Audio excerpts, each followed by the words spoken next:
UDF Nemmara മണ്ഡലം കമ്മിറ്റിയുടെ നേതൃത്വത്തിൽ ലോക്സഭാ തെരഞ്ഞെടുപ്പ് കൺവെൻഷൻ സംഘടിപ്പിച്ചു. KPCC സെക്രട്ടറി വി ബാബുരാജ് ഉദ്ഘാടനം നിർവഹിച്ചു. ഈ രാജ്യത്ത് ഒരു ജനാധിപത്യ സംവിധാനത്തെയൊക്കെ മാറ്റിമറിച്ച് ഇവിടെ എന്തും സ്വന്തം ഇഷ്ടപ്രകാരം ചെയ്യാമെന്ന് തെളിയിക്കുന്ന ധിക്കാരിയായ ഒരു പ്രധാനമന്ത്രി ഭരിക്കുന്ന ഒരു പാർട്ടിയും നമ്മളും തമ്മിലാണ് ഇവിടുത്തെ മത്സരം എന്ന് ഈ രാജ്യത്തെ മുഴുവൻ ആളുകൾക്ക് പറയാം.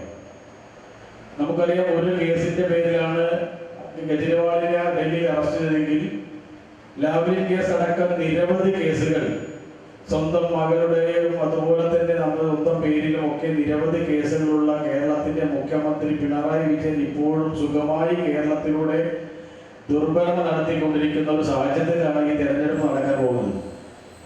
നമുക്കറിയാം, നമുക്ക് ഈ തെരഞ്ഞെടുപ്പിൽ കഴിഞ്ഞ തവണ നമ്മുടെ സ്ഥാനാർത്ഥി അവരെ പരിചയപ്പെടുത്തേണ്ട ആവശ്യം വലിയ ഒരു സാഹസമൊന്നും നമുക്ക് ഇല്ല. കഴിഞ്ഞ വർഷം പുതിയ ആളായി നമ്മൾ അവരെ പരിചയപ്പെടുത്തി ഏറ്റവും കൂടുതൽ വോട്ട് വാങ്ങി 1,60,50,000 മുകളിൽ വോട്ട് വാങ്ങിയാണ് കഴിഞ്ഞ വർഷം രമ്യ ഹരിദാസിനെ വിജയിപ്പിച്ചത്. പക്ഷേ ഈ തെരഞ്ഞെടുപ്പിൽ നമ്മുടെ MP ഈ മണ്ഡലത്തിൽ ചെയ്ത വികസന പ്രവർത്തനങ്ങളും നമ്മുടെ നാട്ടുകാരിയായി നമ്മുടെ നിങ്ങളിൽ ഒരാളായി ഈ മണ്ഡലത്തിൽ കഴിഞ്ഞ 5 വർഷം നിറഞ്ഞു നിന്ന രമ്യ ഹരിദാസിന് വേണ്ടി വോട്ട് ചോദിക്കാൻ നിങ്ങൾ വീട് കയറി ഇറങ്ങുമ്പോൾ വളരെയേറെ സന്തോഷത്തോടു കൂടി ഈ നാട്ടിലെ ആളുകൾ വോട്ടർമാർ നമ്മളെ സ്വീകരിക്കുന്ന ഒരു കാഴ്ചയാണ് ഇന്ന് ആലത്തൂർ പാർലമെന്റിൽ നമുക്ക് കാണാൻ സാധിക്കുന്നത്.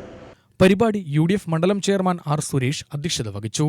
UDF നിയോജക മണ്ഡലം chairman KR. Padmakumar, block Congress president S. Vinod, KPST ജില്ലാ പ്രസിഡന്റ് ഷാജി S. തെക്കേതിൽ, മുൻ MLA KA. ചന്ദ്രൻ, കേരള കോൺഗ്രസ് സംസ്ഥാന എക്സിക്യൂട്ടീവ് അംഗം NV. സാബു, മുസ്ലിം ലീഗ് മണ്ഡലം പ്രസിഡന്റ് ഹനീഫ, ഫോർവേഡ് ബ്ലോക്ക് സംസ്ഥാന കമ്മിറ്റി അംഗം AK. ചന്തം, RSP മണ്ഡലം secretary Abdul Khader, KA. Abbas, MR. Narayanan, panchayat president Prabhitha Jayan എന്നിവർ പ്രസംഗിച്ചു.